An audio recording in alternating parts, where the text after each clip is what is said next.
भजन धीरे धीरे चली जा रही उम्र धीरे धीरे चली जा रही है उम्र धीरे धीरे भजन धीरे धीरे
बचपन में खेला जवानी में सोया बचपन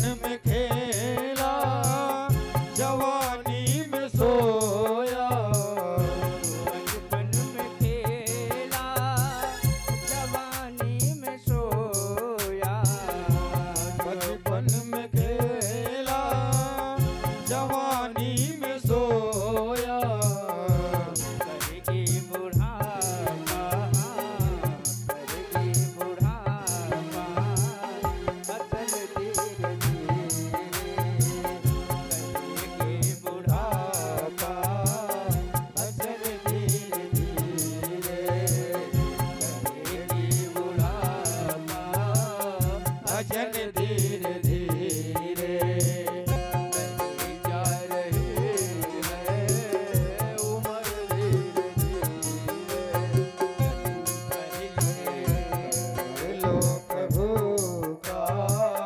भजन धीरे धीरे या गर्भ में था प्रभु जी से वादा या गर्भ में था प्रभु जी से वादा बोला उसे मत भला तुझ में जाता बोला उसे मत भला तुझ में जाता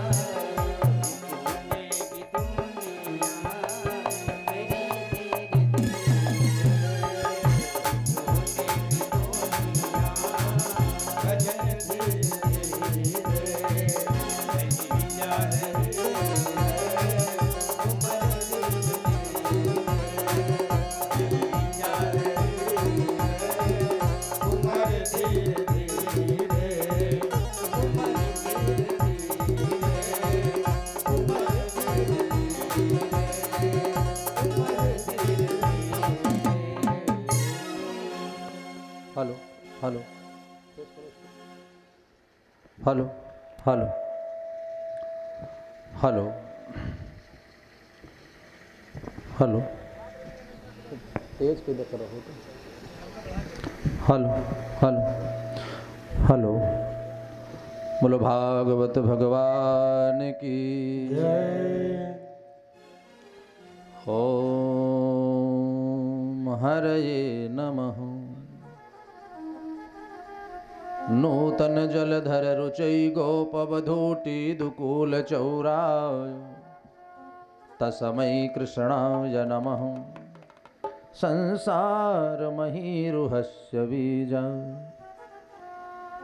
सच्चिदानंद रूपाय विश्वोत्पत्त्यादि हेतवे तापत्रय विनाशाय श्रीकृष्णाय वयं नुमः। यं प्रव्रजन्तमनुपेतमपेतकृत्यं द्वैपायनो विरहकातरया जुहाव। पुत्रेति तन्मयतया तरवोऽभिनेदुस् तं सर्वभूतहृदयं मुनिमानतोऽस्मि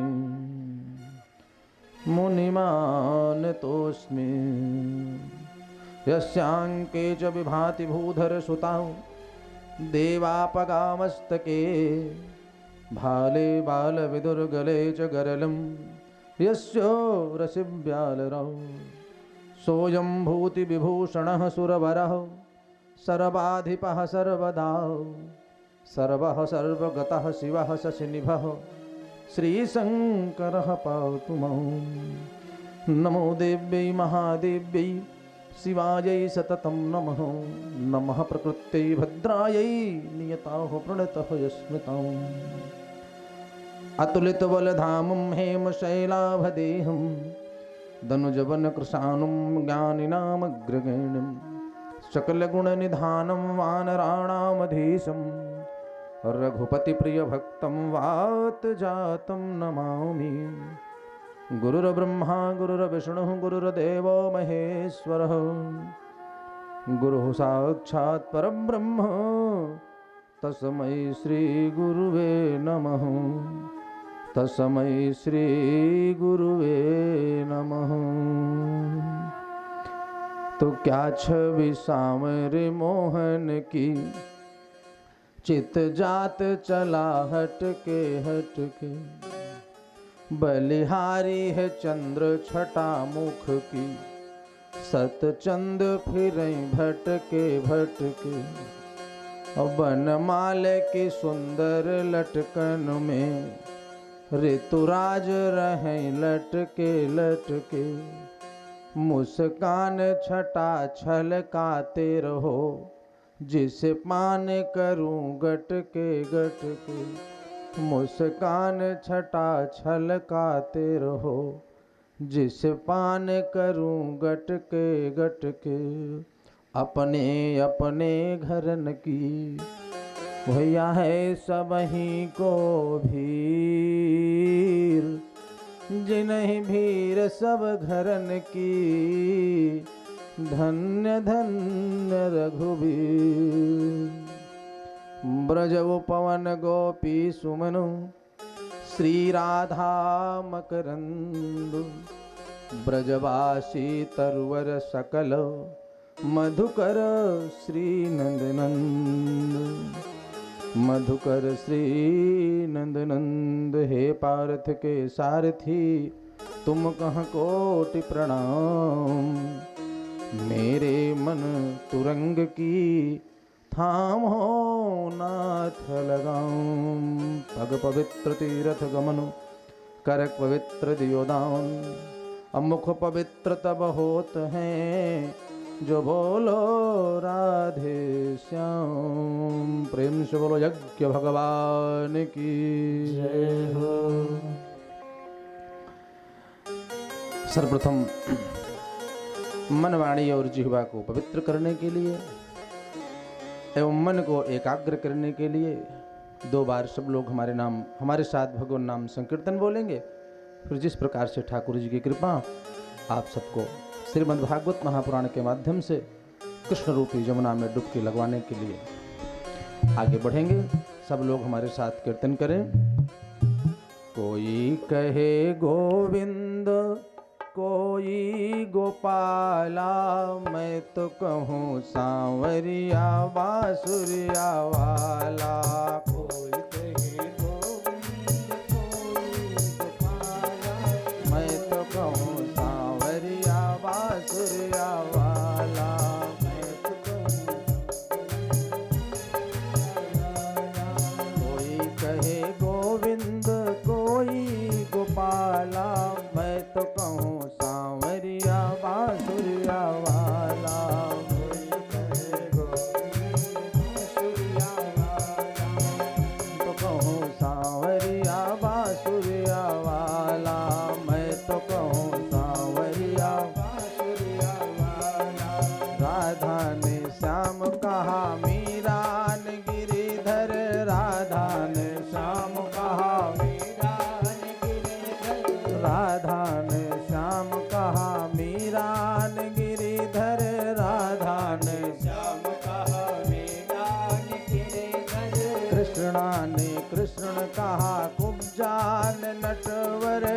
कृष्णा ने कृष्ण कहा खूब जान नटवर कृष्णा ने कृष्ण कहा खूब जान नटवर कृष्णा कृष्ण कहा खूब जान नटवर वाल्मिया तुमको पुकारे गोपाला मैं तो कहूँ सांवरिया बांसुरिया वाला मैं तो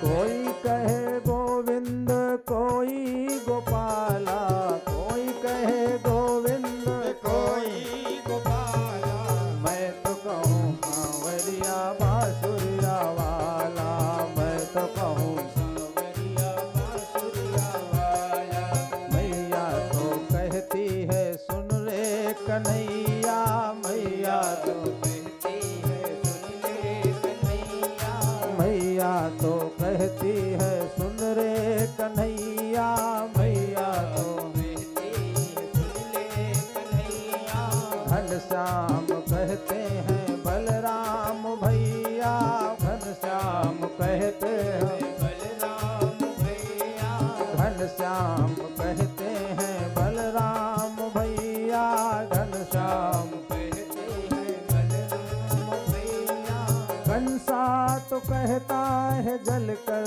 के काला मैं तो कहूँ सांवरिया बांसुरिया वाला मैं तो कहूँ सांवरिया बांसुरिया वाला कोई कहे गोविंद कोई गोपाला कोई कहे गोविंद कोई गोपाला मैं तो कहूँ सांवरिया बांसुरिया वाला मैं तो कहूँ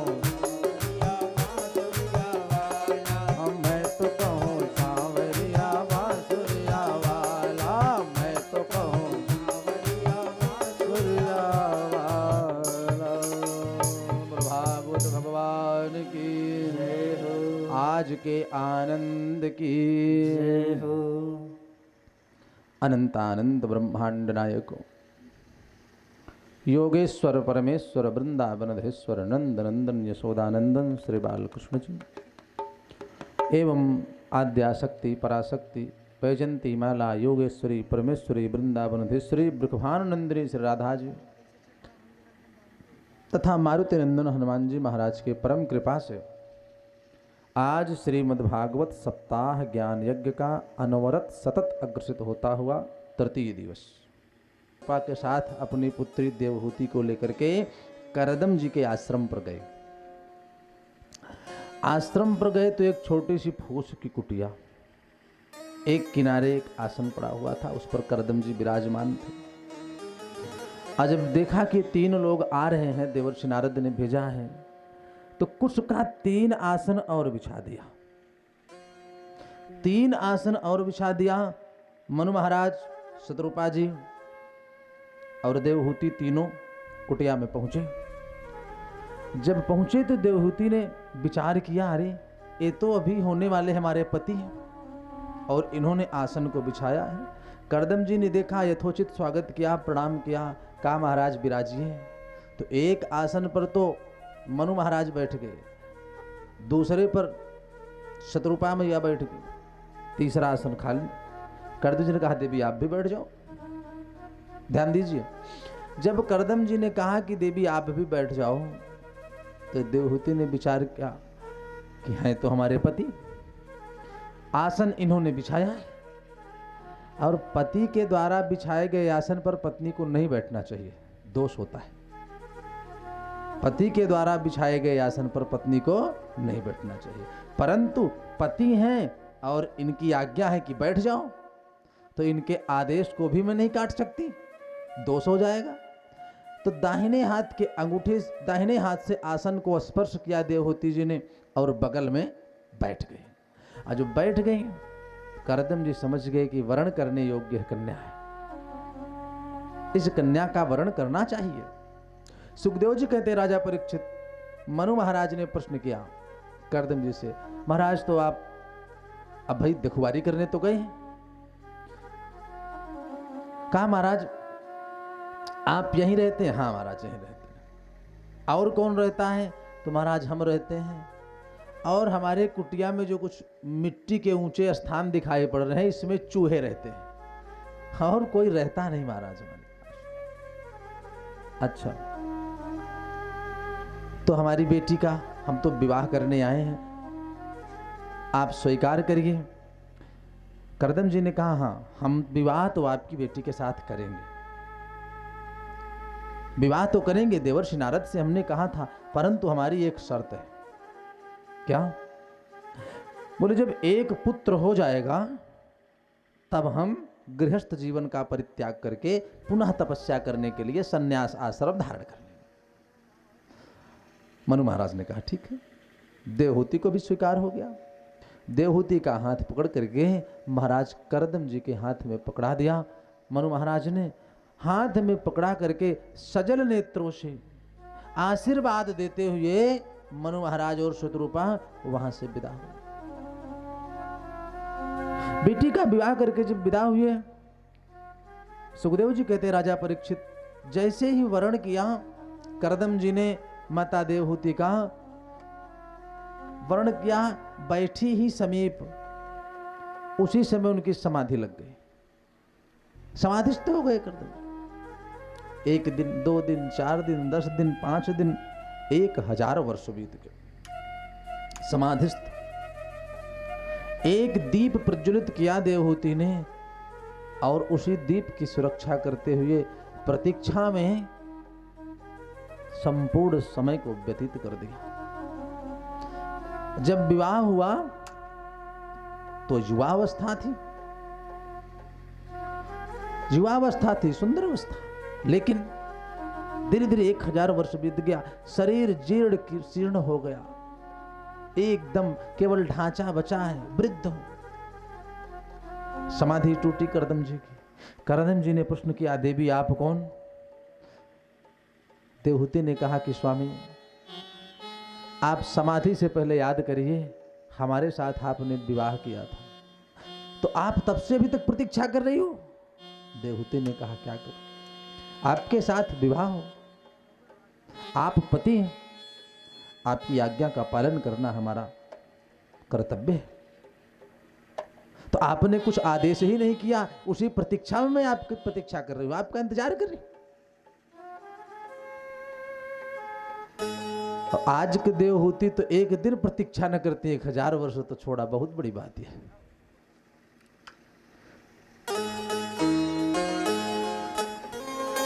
स्त्री का धर्म क्या है? सुखदेव जी कहते हैं राजन, पति अगर इन अवस्थाओं में हो, किस अवस्था में? दुस्सीलो दुर्भगो वृद्धो जड़ो रोग्य धनो पिवा। दुस्सीलो दुर्भगो वृद्धो जड़ो रोग्य धनो पिवा। तो पति स्थिरभिर्नहातव्यो लोके सुतभिरपातकी। पति अगर ऐसा है, कैसे? दुस्सीलो माने दुष्ट है, पत्नी की बात नहीं मानता, फिर भी पत्नी को सम्मान करना चाहिए। दुस्सीलो दुर्भगो, दुर्भाग्यवान है, उसका भाग्य साथ नहीं दे रहा है, कोई भी कार्य करता है असफल हो जाता है, फिर भी पत्नी के लिए पूजनीय है। दुस्सीलो दुर्भगो, कदाचित उम्र में भी ज्यादा है, वृद्ध हो गया है, फिर भी सम्मान करना। जड़ो माने जड़ माने मूर्ख है, रोग्य माने रोगी है, धनोपिवा माने धनहीन है, फिर भी पतिस्थिर नहातव्यो लोके सुत विरपातकी। इस प्रकार पति यदि है तो पत्नी को पति का सम्मान करना चाहिए। सुखदेव जी कहते हैं राजन, करदम जी ने कहा देवी मैं आपके इस प्रतीक्षा से, इस त्याग से बहुत प्रसन्न हूं। तुरंत हाथ को पकड़ करके सरोवर में स्नान किया तो तपबल विप्र सदा बरियारा। तपस्या का इतना प्रभाव था, इतना तेज था, इतनी शक्ति थी, सुखदेव जी कहते राजन 16 वर्ष के सुकुमार हो गए स्नान करने के पश्चात। युवावस्था को प्राप्त कर लिया और योग के तप के प्रभाव से उसी समय करदम जी ने कामगम्य नामक विमान की रचना की। पहले ऋषि वैज्ञानिक हुए जिन्होंने विमान बनाया। कामगम्य नामक विमान की रचना की। उस विमान की विशेषता यह थी कि जीवन में भोग के सारे संसाधन इकट्ठा थे सुमान में। बगीचा, तालाब, पुष्प, आवास, नौकर चाकर, दास दासियां, सेवक सेविकाएं, भोज्य सारी वस्तुएं, सब कुछ विद्यमान था। अपनी पत्नी देवहूति के साथ करदम जी उस विमान में आरूढ़ होकर के विहार करने लगे। सुखदेव जी कहते हैं, राजा परीक्षित, कई सौ वर्ष बीत गए। गृहस्थ जीवन में रहते हुए, विहार करते हुए कई सौ वर्ष बीत गए। और इन दिनों में हे राजन, करदम जी और देवहूति से 9 कन्याएं हुई। मानो नवधा भक्ति का प्रादुर्भाव हो गया। मानो 9 कन्याएं नवधा भक्ति का स्वरूप हो। 9 कन्याओं को करदम जी और देवहूति ने जन्म दिया।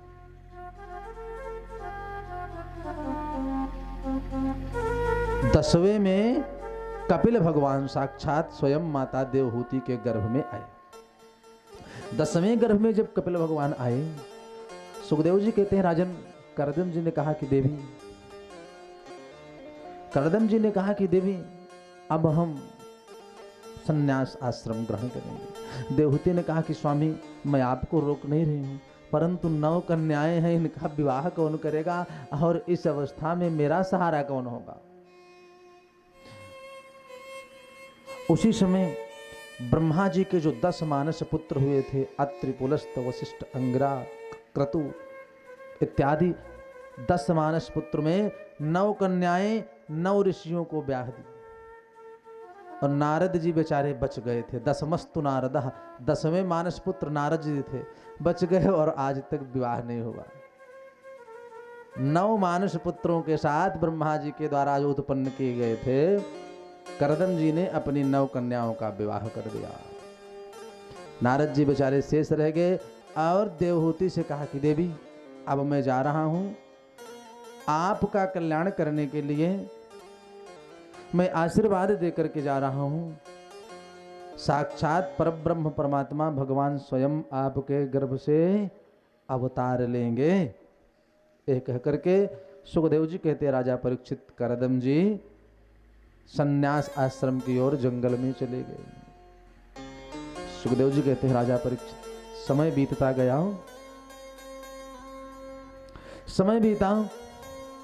9 माह पश्चात माता देवहूति के गर्भ से पंचमः कपिलो नाम सिद्धेशः काल विप्लुतम प्रोवाचः सुरजे सांख्यम तत्वग्राम विनिर्णयम।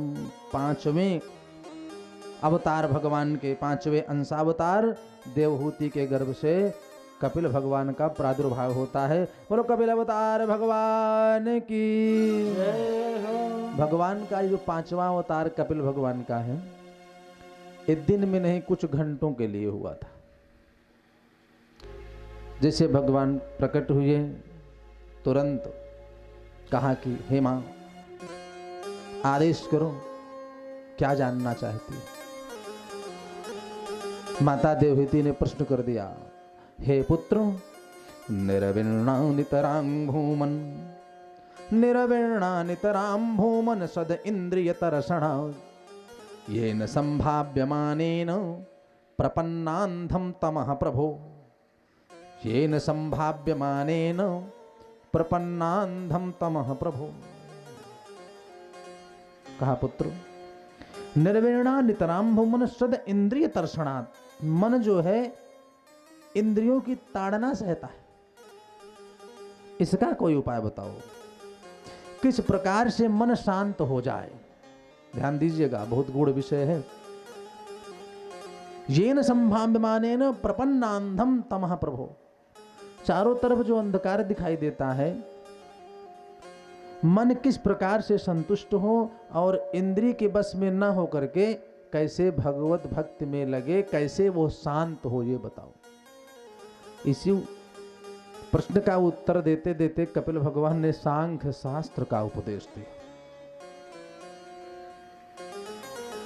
भगवान की भक्ति में जाने के लिए या भगवत प्राप्ति के लिए 2 प्रमुख मार्ग हैं। मार्ग तो अनेक हो, परंतु दो प्रमुख मार्ग हैं। सुखदेव जी कहते हैं राजन, प्रमुख मार्ग कौन कौन से हैं सुनो खूब ध्यान से। एक भक्ति का मार्ग है और दूसरा ज्ञान का मार्ग है। भक्ति के माध्यम से भी आप भगवत प्राप्ति कर सकते हो और ज्ञान के माध्यम से भी कर सकते हो, दोनों मार्ग हैं। परंतु ज्ञान का मार्ग कुछ कठिन है, भक्ति का मार्ग सरल है। सरल क्या है, कैसे सरल है भक्ति का मार्ग? देखो, भक्ति के मार्ग में जिम्मेदारी भगवान की है और ज्ञान के मार्ग में जिम्मेदारी स्वयं की होती है। जैसे उदाहरण के लिए समझें कि ज्ञान का मार्ग एक बंदर का बच्चा है। जैसे बंदर एक डाल से दूसरे डाल पर जब छलांग लगाता है तो बच्चा जोर से पकड़े रहता है बंदर को। इस बीच ये बच्चा छूट गया बंदर से तो उसमें बंदर की कोई जिम्मेदारी नहीं होती है। छूट गया तो उसने ठीक से पकड़ा नहीं था, गिर गया, नुकसान उसको हुआ। ठीक उसी प्रकार से ज्ञान का मार्ग है। यदि ज्ञान के मार्ग से हम ईश्वर को प्राप्त करने का प्रयास कर रहे हैं और बीच में कोई असुविधा आ गई, हम न प्राप्त कर पाए, तो ये हमारी जिम्मेदारी, इसमें भगवान का कोई दोष नहीं है। बंदर के बच्चे की तरह, अब भाई बच्चा पकड़ा नहीं था बंदर को इसलिए छूट गया, तो उसमें बंदर का क्या दोष है? परंतु भक्ति का मार्ग क्या है? यह है बिल्ली का बच्चा। कैसे? बिल्ली अपने बच्चे को एक स्थान से दूसरे स्थान पर ले जाती है तो गला पकड़ लेती है। ले जाते समय बच्चे का गला पकड़ती है परंतु उसको खरोंच तक नहीं आता। गले को पकड़ के ले जाते समय यदि कुछ तकलीफ हो गई तो बच्चे की कोई जिम्मेदारी नहीं है, वो बिल्ली की जिम्मेदारी है, उसने ठीक से पकड़ा नहीं। उसी प्रकार से भक्ति का मार्ग है। भगवान का आप भजन कर रहे हैं, भगवत प्राप्ति का उपाय कर रहे हैं भक्ति के माध्यम से, तो आपने तो सब भार सौंप दिया है भगवान को भक्ति मार्ग में। अब कोई ये सुविधा होती है तो जिम्मेदारी भगवान की है, आपकी कोई जिम्मेदारी नहीं है। इसलिए भक्ति का मार्ग श्रेष्ठ है। परंतु भक्ति में ज्ञान का होना और ज्ञान में भक्ति का होना जरूरी है। बिना ज्ञान के भक्ति भी कभी कभी अंधी हो जाती है। बिना ज्ञान के भक्ति भी कभी कभी अंधी हो जाती है और बिना भक्ति के ज्ञान सूखा हो जाता है। बिना भक्ति के ज्ञान सूखा हो जाता है। तो ज्ञान में भक्ति का होना जरूरी है और भक्ति में ज्ञान का होना जरूरी है। दोनों मार्ग श्रेष्ठ हैं भगवत प्राप्ति के।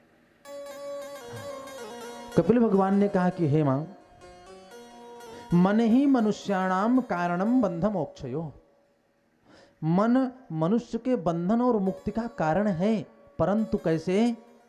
मन जब इंद्रिय के बस में, इंद्रिय के वशीभूत होकर के मन जब कार्य करने लगेगा तो इंद्रिय के हर इंद्रिय की अलग अलग स्वामी है। जैसे आंख एक इंद्रिय है, इसका कार्य है देखना। आंख इंद्रिय का कार्य है देखना, तो मन तो कहेगा कि भगवान के सुंदर स्वरूप का दर्शन करो, परंतु आंख वो न करके विषयों का दर्शन करने लगेगी। तो मन ज्यों ही इंद्रिय के बस में फंसा वहां पर खतरा हो गया।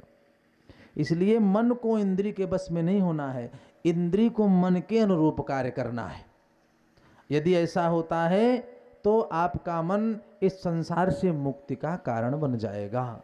नहीं तो इंद्रिय के बस में गया तो इंद्रिय का कार्य तो ये है कि इंद्रिय द्वार झरोखा नाना, जहां तहां सब बैठे करिथान। इंद्रिय द्वार झरोखा नाना, जहां तहां सब बैठे करिथान। आवत देखी विषय बयारी, तुरत ही देहि कपाट उघारी। जैसे कान इंद्रिय हो गई तो इसका विषय है सुनना। जब गलत शब्दों को सुना तो कहा आओ सुन लो, और सुना तो मन पर प्रभाव पड़ा और मन भक्ति से अलग हो गया। इसलिए मन को इंद्रिय के बस में नहीं होने देना है। ये इनके इन प्रकारेण कैसे भी भजन से, कीर्तन से, तप से, स्वाध्याय से, जप से, नियम से। अब फिर देवहूति ने प्रश्न कर दिया कि पुत्र क्या बताऊं, इन सब उपाय को करने से भी मन अगर न बस में है तो क्या करें, कैसे मन को बस में करें?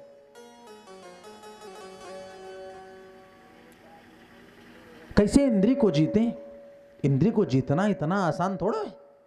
इंद्री पर विजय प्राप्त कर लेना बहुत कठिन है। तो कपिल भगवान ने 4 बात बताई। क्या? कि हे मां, सबसे पहले तो इंद्री को बस में करना है तो तुरंत इंद्री बस में नहीं हो सकती। कैसे होगी? बोले जितासनो जित श्वासो फिर जित संगो जितेंद्रिय। पहले जितासनो, आसन को जीतो। आसन को जीतो, बैठना है आसन है, जीतो। जितासनो, जब आसन पक्का हो जाए तो जित श्वासों, श्वास को जीतो। प्राणायाम के समय श्वास को रोक करके जितासनो जित श्वासो। भगवान के यहाँ से दिन नहीं निश्चित होता कि जाओ आप 20 वर्ष जी के चले आओ। श्वासें निश्चित होती है, इतनी बार श्वास आप लोगे। और जो तपस्वी, जो योगी तपस्या करते हैं, श्वास को रोक करके भगवत भजन करते हैं, उतनी देर उनकी श्वासें रुकती हैं तो दीर्घायु हो जाते हैं। सैकड़ों वर्ष, 100, 200, 300 वर्ष, जितनी देर श्वास को रोक करके उन्होंने भगवान का भजन किया, ध्यान किया, चिंतन किया। तो जितासनो फिर जित श्वासो, श्वास को जीतो। और श्वास जीत लिया आपने तो जित संगो, संग जीतना जरूरी है। क्यों? क्योंकि संसर्गजा दोष गुणा भवंती। आगे कथा में सुनेंगे आप, संसर्ग से गुण और दोष का आदान प्रदान हो जाता है। संसर्गजा दोष गुणा भवंती। फिर जित संगो, जब जित संग जीत लिया आपने तब फिर जितेंद्रिय, फिर इंद्रिय पर विजय प्राप्त करना आसान हो जाएगा। 3 स्टेप के बाद जितासनो जित श्वासो जित संगो तब जितेंद्रिय, तब इंद्रिय पर विजय प्राप्त करने का प्रयास करो। और आपको बताएं, भक्त की प्रमुख 3 पराकाष्ठाएं होती हैं। यदि आप भक्ति के मार्ग से भगवान को प्राप्त करना चाहते हैं तो 3 चीजें आपको करनी पड़ेंगी। पहला क्या? आपकी श्रद्धा होनी चाहिए। भगवान का दर्शन करने जा रहे हैं आप, तो आपकी श्रद्धा होनी चाहिए। बिना श्रद्धा के भक्ति आगे बढ़ ही नहीं सकती। और दूसरा, विश्वास होना चाहिए कि निश्चित ही भगवान हम पर कृपा करेंगे। श्रद्धा होना चाहिए, विश्वास होना चाहिए। और तीसरा, आत्मसमर्पण होना चाहिए। जब तक यह 3 चीजें नहीं है तब तक आपकी भक्ति सफल नहीं हो सकती। निष्काम है वो, बिना काम के है। श्रद्धा, विश्वास और आत्मसमर्पण का होना भक्ति के मार्ग में नितांत आवश्यक है। ये 3 चीजें जरूरी है। सुखदेव जी कहते हैं, राजा परीक्षित सांख्य शास्त्र का उपदेश दिया और इसी को कपिलोपाख्यान कहा जाता है। खूब समझाया और समझा करके कहा कि हे मां, सांख्य शास्त्र का उपदेश सुनकर के देवहूति का मन द्रवित हो गया और उसी नदी में, सरोवर में जल रूप में परिणित हो गई। देवहूति का उद्धार किया और वहां से कपिल भगवान अंतर ध्यान हुए। कहा अब मैं यहाँ नहीं रहना चाहता, यहाँ रहूंगा तो लोग बहुत दर्शन के लिए आएंगे। वहां से उठे, सीधे कलकत्ता में जाकर के गंगा सागर में स्थान ले लेते हैं। कहा यहाँ कोई नहीं आएगा। बोलो कपिल अवतार भगवान की। तो आज भी साल में एक बार जब सूर्य मकर राशि में प्रवेश करते हैं तो कपिल भगवान का दर्शन करने के लिए सारे भक्त एकत्र होते हैं। सुखदेव जी कहते हैं, राजा परीक्षित, इस प्रकार से करदम और देवहूति से भगवान कपिल बन करके आए और माता देवहूति को सांख्य शास्त्र का उपदेश दिया। राजा परीक्षित ने प्रश्न किया कि गुरुदेव, किस प्रकार से सृष्टि आगे की ओर बढ़ी? इस कथा को हमको श्रवण कराएं। सुखदेव जी कहते हैं, राजा परीक्षित, जो दूसरे पुत्र थे प्रियव्रत, इन्हीं के वंश में आगे चल करके एक राजा हुए अग्निद, उनसे नभक, नभक से नाभाग और उनके पुत्र हुए। काफी क्रम बीत जाने के बाद महाराज भरत, 3 भरत हुए हैं। एक शकुंतला के पुत्र भरत, दुष्यंत और शकुंतला से एक भरत, एक ये महाराज भरत प्रियव्रत के क्रम में, तीसरे दशरथ नंदन भरत। और इन्हीं भरत के नाम पर हमारे देश का नाम भारतवर्ष पड़ा। 3 भरत हुए हैं। तो भरत जी प्रतापी राजा थे, संपूर्ण पृथ्वी पर एक छत्र राज था। प्रतापी राजा थे, बहुत बड़ा राज्य था। सुखदेव जी कहते हैं राजा परीक्षित बहुत दिन तक राज किए, कई हजार वर्ष तक राज किए, खूब विस्तार हुआ क्रम का, राज्य का खूब विस्तार हुआ, सृष्टि का विस्तार हुआ। भोग करते करते एक बात और निवेदन करूं, न कामये हम गतिमी स्वरात परह, कामनाओं की तृप्ति कभी भोग से संभव नहीं। आप भोग विलास कर लीजिए, लेकिन आपकी कामना कभी तृप्त हो ही नहीं सकती, वो बढ़ती ही रहेगी। न कामये हम गतिमी स्वरात परह, कामना की तृप्ति कभी भोग से संभव हो ही नहीं सकती। वो तो केवल एक चीज से संभव है, किससे? योग से। कामना की तृप्ति योग से संभव है। जितना आप अपने को संयमित नियंत्रित करेंगे, मन को नियंत्रित करेंगे, उतने आप की कामना शून्य हो। सुखदेव जी कहते हैं राजन, देखते देखते भरत जी का मन विचलित हुआ, इसको हम क्या करेंगे? इस राज्य को आखिर होगा क्या, करेंगे क्या इसको? मन में वैराग्य उत्पन्न होने लगा, मन में वैराग्य उत्पन्न होने लगा। और ध्यान दीजिए, जब गृहस्थ जीवन में रह करके धीरे धीरे समय बीते और जब वानप्रस्थ के बाद जब 50 वर्ष अवस्था पूर्ण हो जाती है, तो संकेत मिलने लगता है कि 51, अब आप इसको छोड़ो, वन की ओर जाओ। अब वन में तो कुछ लोग परिहास करते हैं, महाराज अब तो कुल जंगले कट गए, कहाँ जाइए, अभी हमारे घर रही। अरे जंगल में मत जाओ, आप वृंदावन चले जाओ, या कहीं मत जाओ तो घर में ही किसी एकाग्र स्थान पर बैठ करके भगवान का भजन करो, बहुत दिन आपने कार्य कर लिया। और सत्य बात बताऊं कि जब बहू घर में आ जाए तो फिर घर में जाने की क्या जरूरत, बहरे रहो, घर का कार्य धीरे धीरे छोड़ दो। जब बहू घर में आ जाए तो फिर अंदर प्रवेश नहीं करना चाहिए, बस वही ओसारे में आप रहो, वहीं भोजन प्रसाद कुछ मिल गया, जय सीताराम, भगवत भजन करो। वैराग्य यदि गृहस्थ जीवन में रह करके वानप्रस्थ आश्रम में प्रवेश करते करते अवस्था ढलते समय मन में वैराग्य उत्पन्न हो गया, तो समझ लो कि भगवान की असीम कृपा है हमारे ऊपर। चारों हाथ से भगवान ने हमारे ऊपर कृपा की। और नहीं तो क्षणिक वैराग्य उत्पन्न हो तो वो वैराग्य नहीं है। वैराग्य भी 3 प्रकार का होता है। पहला वैराग्य कौन सा है? पहला वैराग्य हो कि परिवार में विवाद हुआ, झगड़ा हुई, तो कहे भैया आप देखो हम घर में नहीं रहेंगे, आज से जो है हम जा रहे हैं, चले जाएंगे अयोध्या, वहीं पर जो कुछ मिलेगा रूखा सूखा खा लेंगे और चले आएंगे, अब हम परिवार में नहीं रहेंगे। कुछ देर जब तक विवाद रहा, आधे घंटे 1 घंटे, तो वैराग्य उत्पन्न रहा। लेकिन कुछ दूर गए, बाजार तक, चौराहे तक पहुंचे, वहां से कहा, फिर लौट आए, कहा देखिए वैराग्य तो हमको उत्पन्न हो गया था, लेकिन जो ये हमारा नाती है इसी का थोड़ा सा मोह था, इसी के मोह के लिए हम वापस चले आए। तो ये क्षणिक वैराग्य है। इस वैराग्य से आपको भगवत प्राप्ति नहीं हो सकती ना। इसको कहते हैं मरकट वैराग्य, बंदरों के जैसा वैराग्य हो जाए। 2 मिनट का वैराग्य, 2 मिनट में फिर आ सकती हो गई नहीं। दूसरा वैराग्य है शमशान वैराग्य। आप श्मशान में गए, वहां पर देखा 10, 20, 30 लोग की चिताएं ऐसे जल रही हैं, देख करके अरे वाह, कुछ नहीं है, संसार सब बेकार है, एक दिन हमारी भी यही हाल होगी, ये अस्थि मांस की शरीर है, पंचतत्व में विलीन हो जाएगी, अब तो भजन करना है, बस कुछ नहीं है। हमारे पुत्र भी, हमारे परिवार के जन आएंगे, यहाँ पर हमको जला देंगे। वहाँ वैराग्य उत्पन्न हो गया। कब तक रहा? जब तक देखे कि चिता जल रही है, सब लोग शोक अवस्था में बैठे हैं। वहाँ से उठे और आए, गंगा स्नान किए, तर्पण किया, तिलांजलि दी, बस में बैठे। वैराग्य धीरे धीरे खत्म होने लगा। महाराज वहाँ से जैसे नाहरद दौली पहुँचे, वहाँ का रसगुल्ला खाए कि वैराग्य सब खत्म।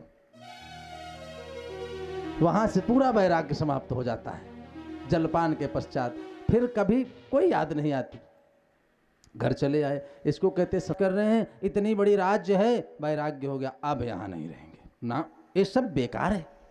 और वहाँ से निकले हैं घर, राजमहल से निकले भरत जी, सीधे पहुँचे कहाँ? नेपाल में।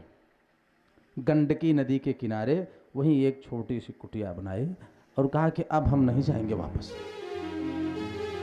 वापस नहीं जाएंगे, यहीं पर रह करके केवल भगवत भजन करेंगे। बस नियम बना लिया, भगवत भजन करने लगे। 3 काल संध्या वंदन करते, प्रातः, दोपहर और सायंकाल। गंडकी नदी में स्नान करते, भजन करते, जो कुछ भी मिल जाए, घास फूस, जंगल में फल, वही ग्रहण कर ले, ना मिले तो जय सीताराम। खूब बढ़िया भजन होने लगा, भगवत भक्ति होने लगी। 1 माह बीते, 2 माह, 1 वर्ष, 2 वर्ष, सुंदर भजन होने लगा। परंतु आप देखिए, एक दिन की बात, आए तो घर से भजन करने, हिरण का झुंड आया नदी में पानी पीने के लिए।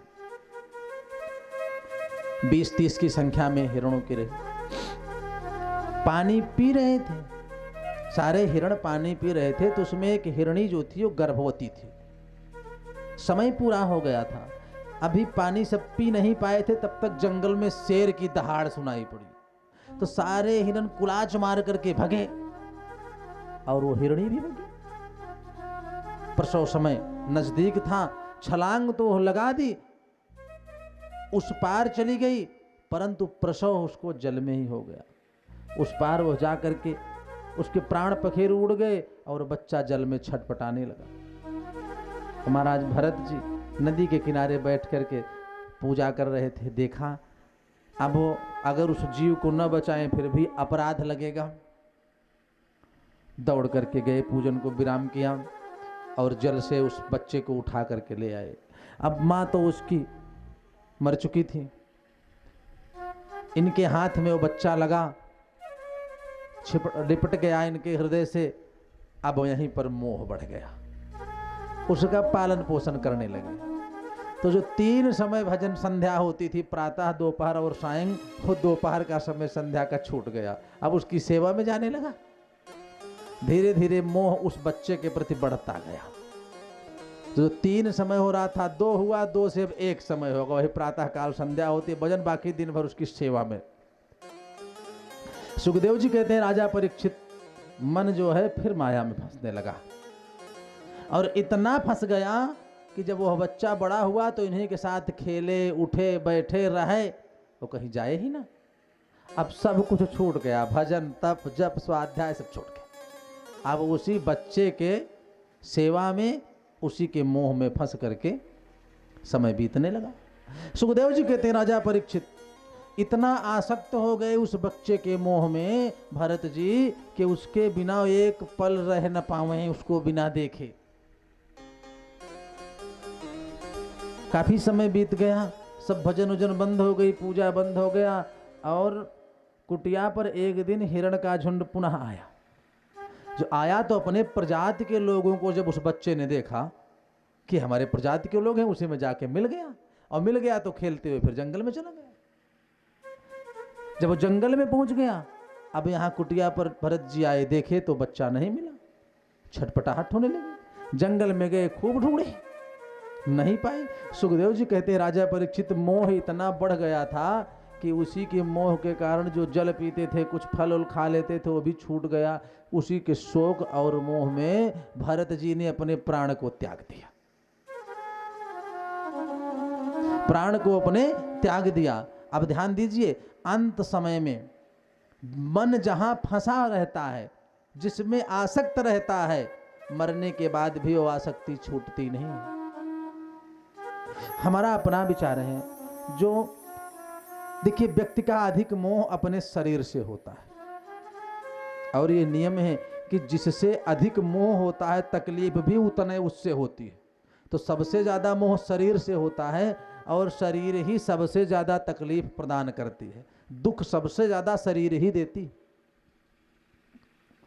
तो यदि मन शरीर में फंसा रहा, इसको संजेनों में बनाने में मन फंसा रहा, तो अंत समय में आसक्ति बनी रहेगी शरीर से, फिर मुक्ति नहीं हो सकती। इसलिए कहा जाता है कि भजन करो, अभ्यास करो, भगवान का ध्यान करो, परमात्मा का चिंतन करो, अंत समय में भगवान का राम राम स्मरण हो जाए, प्रभु का नाम स्मरण हो जाए।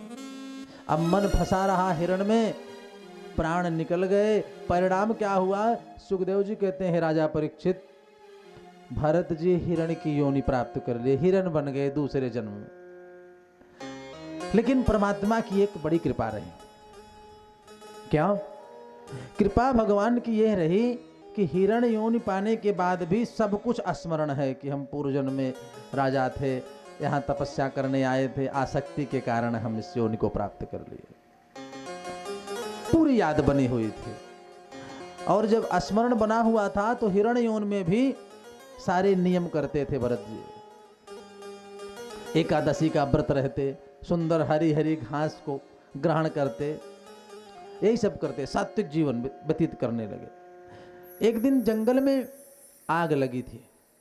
भरत जी ने सोचा कि यह शरीर जब तक बदलेगी नहीं तब तक मुक्ति संभव नहीं है।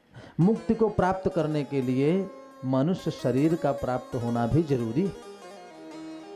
अन्य योनियों में मुक्ति संभव नहीं है। हाँ, भगवान की यदि विशेष कृपा हो जाए, विशेष कृपा होता है गिद्धराज जटायु की तरह, तब तो मुक्ति संभव है, नहीं तो मनुष्य शरीर धारण करना ही पड़ेगा, तब आपकी मुक्ति हो सकती है। सुखदेव जी कहते हैं, राजन, सारी बातें याद थी। शरीर को छोड़ने के लिए भरत जी गए और उसी आग में कूद गए। तकलीफ तो हुई, क्योंकि जन्मत मरत दुसह दुख हुई, बहुत तकलीफ होती है, लेकिन शरीर छूट गया। भगवान का स्मरण करते रहे, शरीर छूट गया। और सुखदेव जी कहते हैं, राजा परीक्षित, जो आसक्ति का पाप था वो भोग लिए थे, इसलिए जब दोबारा जन्म हुआ तो एक ब्राह्मण कुल में जन्म हो गया भरत जी का। एक पंडित जी के यहाँ जन्म हुआ। जब पंडित जी के यहाँ जन्म हुआ तो पंडित जी विद्वान थे, कुंडली बनाए, देखे गए, वाह बहुत विद्वान बालक है। तो पंडित जी के 4 लड़के और थे, 5वें में भरत जी का जन्म हुआ। चक्र बनाए, देखे गए, वाह बहुत विद्वान बालक है, हमारे कुल को आगे बढ़ाएगा, ये बहुत धर्मशील संपन्न होगा।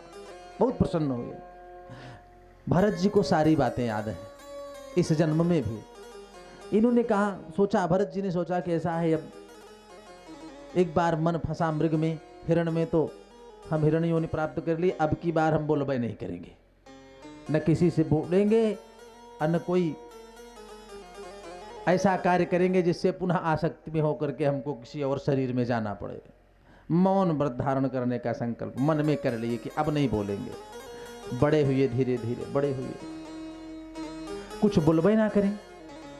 पंडित जी बड़ा विचार किए कि सारे ग्रह तो अनुकूल हैं, नक्षत्र अनुकूल है, प्रतिकूल नहीं है, फिर ये बालक बोल क्यों नहीं रहा है? बहुत प्रयास करने पर कुछ बोल दे। अब पंडित जी को चिंता होने लगी, अरे जब ये कुछ बोलेंगे नहीं, यज्ञोपवीत संस्कार करवाया, सारे ब्राह्मणों के जात कर्म करवाए, सारे संस्कारों को कराया पंडित जी ने, बहुत प्रयास किया, लेकिन ये बोले ना, चुपचाप बैठे रहें और भगवान का चिंतन करते हैं। इन्हीं की चिंता में पंडित जी को लगा कि अब हम नहीं रहेंगे तो इनका ख्याल कौन रखेगा। अच्छा, हम लोग कभी कभी ये निरर्थक बातें सोचते हैं कि हम नहीं रहेंगे तो हमारे पुत्र का ख्याल कौन रखेगा, हमारे पौत्र का ख्याल कौन रखेगा, ये सब चलेगा कैसे। आपको बताएं, भगवान को हमसे ज़्यादा चिंता है। अरे जब हमारा जन्म हुआ, दांत नहीं था, तो हमारे जन्म लेने से कुछ देर पहले दूध की व्यवस्था भगवान कर दिए थे, जाओ तुमको दूध पीने को मिलेगा, चिंता मत करो। और जब दांत उगने लगा तो उससे पहले अन्न की व्यवस्था कर दी। अगर मन में कभी ये विचार आवे कि सारा कार्य हम कर रहे हैं, तो एक बात जरूर सोच लेना चाहिए कि कोई कुछ नहीं करता। ये स्वभाव है, हमको भी आ सकता है मन में, अरे हम बहुत धन कमा रहे हैं और सारे परिवार का भरण पोषण हम कर रहे हैं, हम ही तो माध्यम है, हम कमा करके सबको खिलाकर, आप कुछ नहीं कर रहे हो। क्यों? आप अगर 10 रुपया कमा करके ला रहे हो तो उसमें सबका अधिकार और सबका भाग्य जुड़ा हुआ है। सबके भाग्य से आप 10 रुपया कमा रहे हो, पुत्र के, पत्नी के, माता के, पिता के, परिवार के, समाज के, पशु पक्षी के, सबके भाग्य से आप 10 रुपया पा रहे हो। आपका कोई पुरुषार्थ नहीं, आप कुछ नहीं कर रहे हो। सुखदेव जी कहते, राजा परीक्षित, यही सोचते सोचते समय बीता और पंडित जी का देहावसान हो गया। पंडित जी नहीं रहे, और जब पंडित जी नहीं रहे तो जो 4 भाई और थे उन्होंने कहा कि देखो तुम्हें अगर भोजन करना है तो चलो खेतों में काम करो, नहीं तो घर से निकल जाओ। इनको ले जाकर के खेत के किनारे बैठा दें कि पशुओं से पक्षियों से खेत की रक्षा करना। अब जब चिड़िया फसल चुगने लगे तो कुछ बोले ने कहा अपना अपना आप अंश ले जा रहे हो, जाओ चुगो। कोई पशु आवारा आकर के खेत को चरने लगे तो बिल्कुल हाके ना। इनकी हरकतों को जब देखा भाइयों ने बड़ा क्रोध आया, कहा ऐसा है तुम अब घर से निकल जाओ, घर से निकल जाओ, तुम्हारी कोई आवश्यकता यहां पर नहीं, जाओ। अब घर से निकाल दिया। भरत जी खूब प्रसन्न हुए, घर से निकाला और कहा सुनो तुम बोल नहीं रहे हो, तुम्हारा कोई कार्य नहीं दिख रहा है, न काम करते हो न बोलते हो, तुम एकदम जड़ हो, मूर्ख। सुखदेव जी कहते राजा परीक्षित जब भाइयों ने कहा तुम जड़ हो, उस समय से उनका नाम पड़ गया जड़ भरत। जड़ माने मूर्ख हो तुम, जाओ निकल जाओ यहां से। घर से निकाल दिया। दुखी नहीं हुए जड़ भरत जी, जड़ भरत जी तनिक भी दुखी नहीं हुए। कहा परमात्मा की जो इच्छा है सो कर रहा है, हम तो बस भजन करेंगे बस। वहां से चले आए, एक पेड़ की सोड़ जो बड़ी बड़ी होती है निकले थे, उसी पर बैठे थे, जने उदाहरण किए, एकदम अवधूत वेश बैठे। अब भगवान का चिंतन करने, प्रभु अब आपकी जो इच्छा होगी वही करना। सुखदेव जी कहते हैं राजा परीक्षित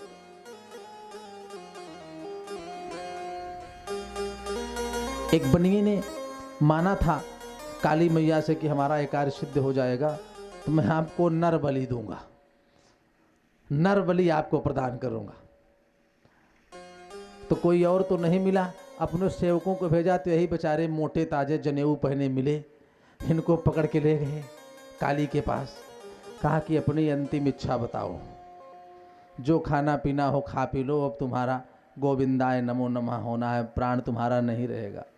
जड़ भरत जी कुछ बोले ना, बेचारे एकदम बैठे रहे। इनको सुंदर नहलाया गया, माला पहनाई गई, चंदन तिलक लगाया गया, कहा कि अब कुछ मांगो। एक कुछ बोले ना, सर को झुकाया गया। जो ही खड्ग उठा करके इनकी बलि देना चाहा उसने।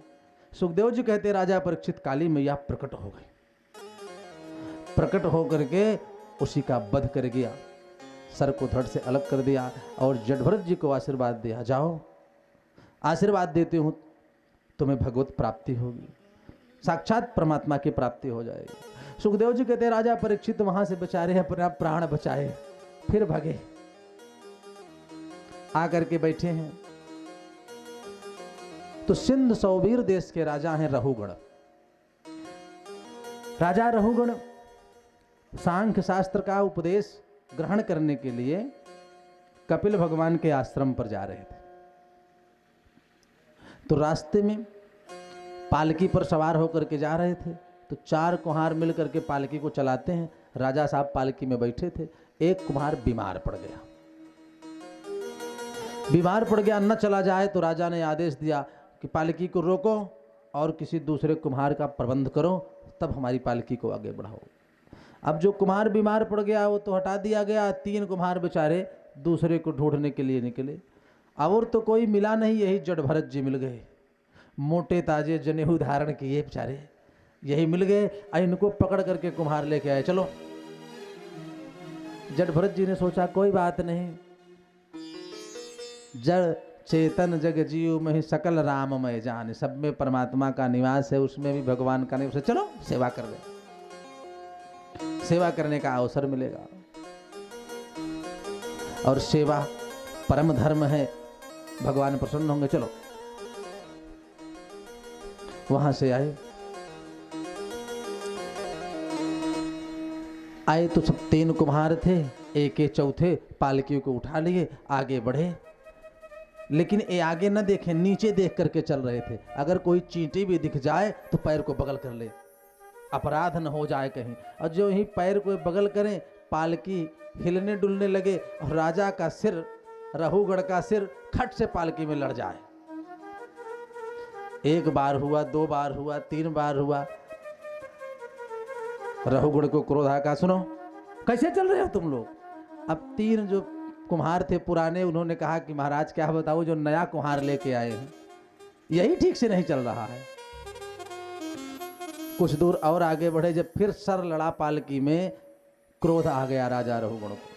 कहा पालकी रोको, पालकी रोको। और पालकी से उतरे, तुरंत तलवार निकाल लिए। तलवार निकाले और कहा सुनो, मिट्टी के बने हो क्या, चला नहीं जाता है, इतने मोटे ताजे दिख रहे हो, पालकी लेकर के नहीं चल रहे हो, 4 लोग मिलकर के हमारा भार नहीं उठा पा रहे हो, दुष्ट कहीं के। अब क्रोध से तिलमिला गए राजा रहुगण, खड्ग को निकाला और कहा मैं तुम्हारा अभी वध कर देता हूं। और जो ही तलवार को उठाया, सुखदेव जी कहते हैं राजा परीक्षित, राजा रहुगण थर थर थर थर कांपने लगा। तलवार को जो ही निकाला वध करने के लिए, रहुगण थर थर थर थर कांपने लगा, डर के पूरा शरीर कांपने लगा। और जब कांपने लगा, तलवार हाथ से छूट गई। जड़भरत जी को पूरा देखा, पैर से लेकर के सिर तक अवलोकन किया, और अभी तो क्रोध में वध करने जा रहा था, जब शरीर कांपने लगा तो हाथ जोड़ लिया। अरे प्रश्न किया। सुखदेव जी कहते राजा परीक्षित, रहुगण ने प्रश्न कर दिया जड़भरत जी से, कहा कस्तम निगूढ़श्चरिषद्विजानाम, कस्तम निगूढ़श्चरिषद्विजानाम बिभर्षि सूत्रम कतमो वधूतः, कस्यापि कुत्रस्त इहापि कसमात् क्षेमाय वैनेदसिनो तो शुक्लः। आप कौन हैं? कस्तम निगूढ़श्चरिषद्विजानाम, कहीं आप ब्राह्मण तो नहीं? ब्राह्मण इसलिए मैं कह रहा हूं कि आप जनेऊ धारण किए हैं। बिभर्षि सूत्रम कतमो वधूतः, आप यज्ञोपवीत पहने हुए हैं, आप ब्राह्मण हैं।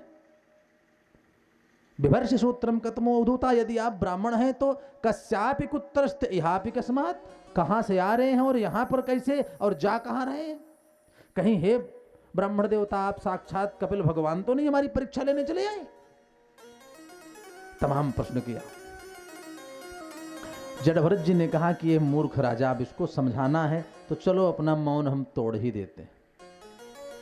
लेकिन अभी तोड़े नहीं, रुके हुए सोच रहे हैं कि अब कुछ फिर पूछ ले।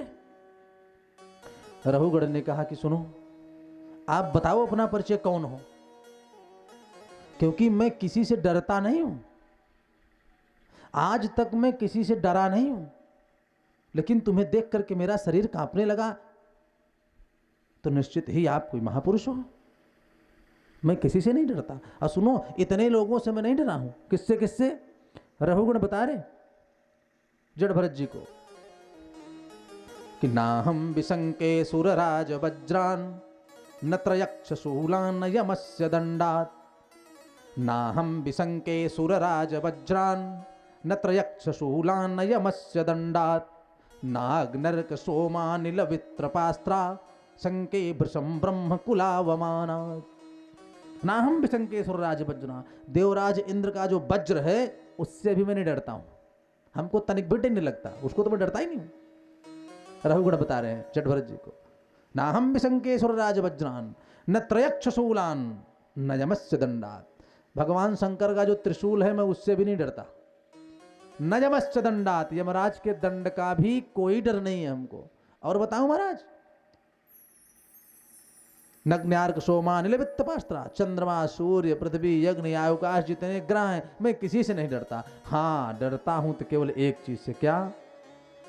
शंके भृशम ब्रह्म कुलान वमानात्, ब्राह्मण कुल का कहीं अपमान तो नहीं हो रहा है हमसे, मैं इस बात से बहुत डरता हूं, इस बात का हमको डर है। और आपको देख करके हमारा हाथ से हमारे शस्त्र छूट गया और मैं थर थर कांपने लगा, तो हमको शंका है कहीं आप ब्राह्मण तो नहीं है, या साक्षात कपिल भगवान हमारी परीक्षा लेने तो नहीं आए हैं।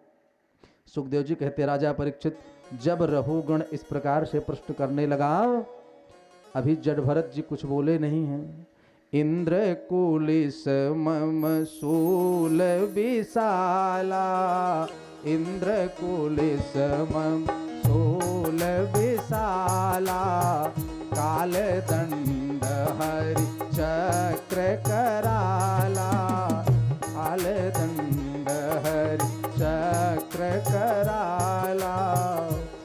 जो इंद्र के वज्र से नहीं मर सकता, काल के प्रभाव से नहीं मर सकता, भगवान के श्राप से जो नष्ट हो सकता, सुखदेव जी कहते हैं राजा परीक्षित, जो इन कर मारा नहीं मरही, जो इन कर मारा नहीं मरही, ब्रह्म रोष पावक सो डरही, ब्रह्म रोष पावक सो डरही, इंद्र कुल समम सूल विशाला, काल दंड हरि चक्र कराला।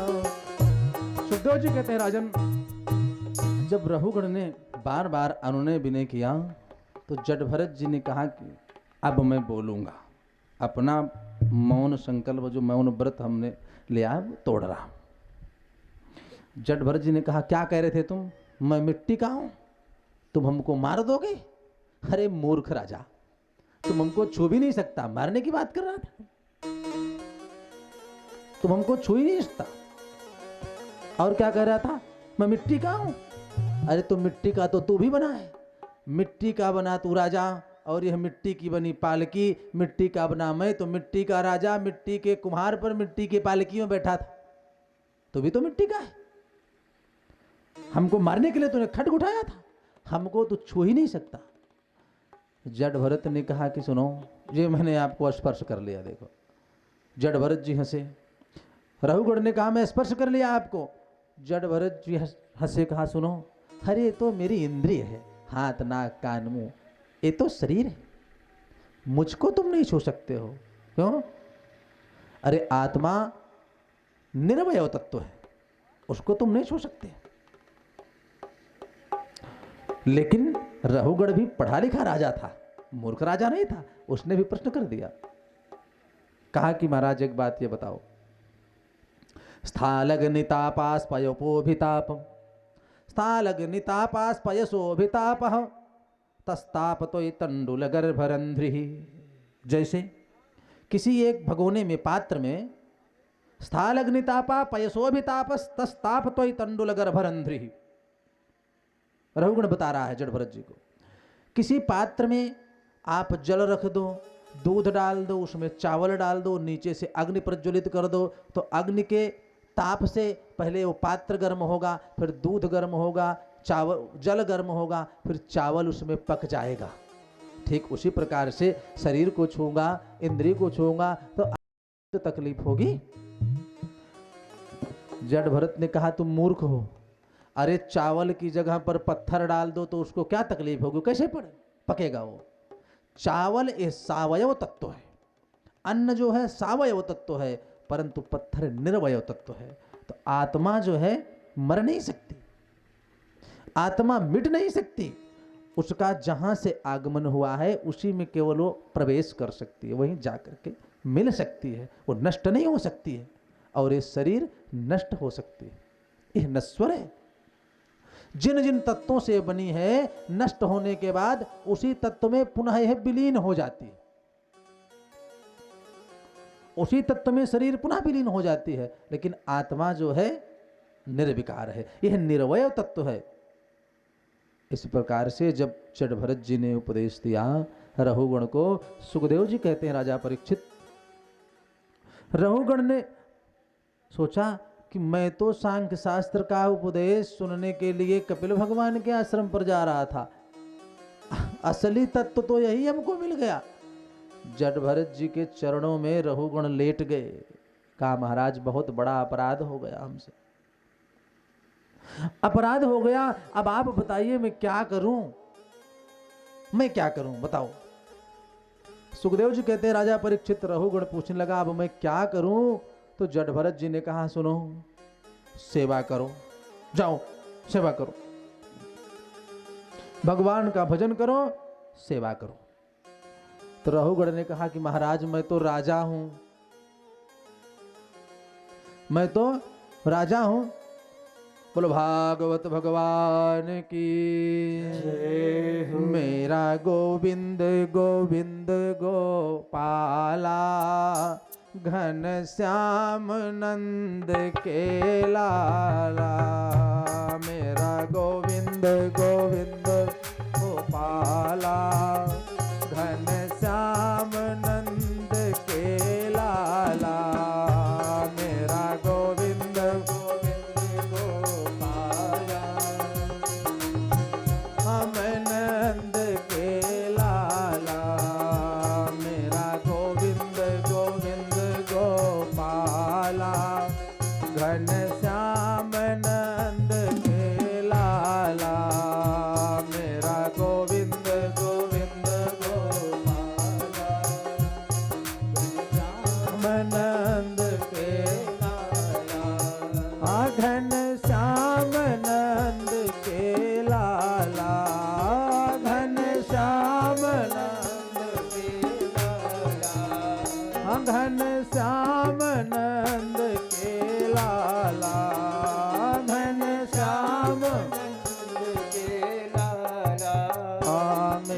गोविंद गोविंद गोपाला घन श्याम नंद के लाला मेरा गोविंद गोविंद गोपाला घन श्याम नंद के लाला मेरा गोविंद गोविंद गोपाला घन श्याम नंद के लाला। बोलो भागवत भगवान की। कहाँ जाओ सेवा करो, सेवा करो तो सद्बुद्धि मिलेगी। जब तक सेवा नहीं करोगे सद्बुद्धि कैसे मिलेगी। जब जटभरत जी ने कहा रहुगण को कि जाओ सेवा करो तो राजा रहुगण ने कहा कि महाराज हम सेवा कैसे करें, हम तो राजा हैं और राजा से सेवा नहीं हो सकती। फिर जटभरत जी ने कहा कि मूर्ख, तुम केवल सिंधु सौवीर देश के राजा हो बस, लेकिन मैं बोले अहम पुरा भरतो नाम राजा, पूरे भारत देश का मैं राजा था। लेकिन सुनो, आसक्ति हुई हिरण में और दूसरे जन्म में हिरण की योनि में जाना पड़ा, और तुम कह रहे हो हमसे सेवा नहीं हो सकती। सेवा तो प्रभु करनी पड़ेगी आपको। अब प्रश्न नहीं आता है कि महाराज सेवा क्या है, सेवा क्या है और सेव्य कौन है। दोनों बातें हैं ना, सेवा है क्या और सेव्य कौन है। बोले सेवितुम योग्यम जस्य सह सेव्यः, जो सेवा करने की योग्य है, पात्र है, वो सेव्य है। और सेवा क्या है, सेव्यस्य मुखो उल्लासः जस्य सा सेवा। सेवा वह है जिससे सेवा प्राप्त करने वाला प्रसन्न हो जाए, वही सेवा है। यह जरूरी नहीं कि आप अपने पिताजी का माताजी का रोज पैर दबाओ तो उनकी सेवा हो गई, नहीं। दिन भर पैर दबाओ और आप ऐसा कोई कार्य कर दो जिससे पिता की आत्मा को तकलीफ पहुंचे तो वो सेवा नहीं है। आप पैर महीने में एक आध बार दबाओ या न दबाओ, लेकिन आपके कार्य से पिताजी प्रसन्न रहे, या सेवा जो पाने वाला है वो प्रसन्न हो, सही सेवा वही है। एक सज्जन कह रहे थे कि महाराज पूछे कि आए प्रणाम किए, कहा गुरुदेव सब कुशल मंगल। हम कहा सब आनंद है। कि महाराज आपके आशीर्वाद से सब कुछ आनंद है, कोई तकलीफ नहीं है, पुत्र पौत्र परिवार सब भरा पूरा है। हमने कहा पुत्र सेवा हुआ, हाँ महाराज सेवा हुआ करते हैं, हमारा पैर भी दबाते हैं, सब कुछ करते हैं, कोई दोष नहीं। लेकिन वही एक अवगुण है महाराज, बस क्या हम कि क्या हुआ, कोई तकलीफ। और कोई तकलीफ नहीं महाराज,